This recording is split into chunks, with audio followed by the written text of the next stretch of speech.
Во Владикавказе проходят курсы повышения квалификации для руководителей танцевальных коллективов республики. Семинары проходят по 3 направлениям: для повышения квалификации руководителей хоров национальной песни, народных танцевальных ансамблей и для библиотечных работников. Участвуют более 60 художественных руководителей.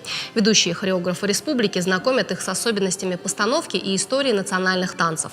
Организовал курсы Центр методической работы и повышения квалификации специалистов, которые относятся к Министерству культуры республики. Добавим, что мастер-классы состоялись в рамках госпрограммы «Национально-культурное развитие остинского народа».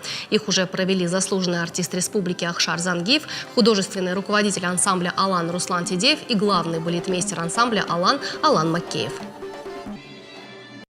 Эти курсы организованы, конечно, для того, чтобы поднять профессиональный уровень как преподавания, так и организационной работы. И прежде всего, вот сегодняшние курсы, которые вы сегодня видели, это очень серьезная работа была по подготовке этих курсов, потому что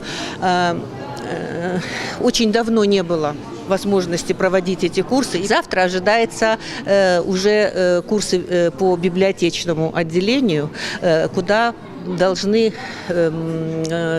приехать ведущие специалисты Российской национальной библиотеки из Санкт-Петербурга.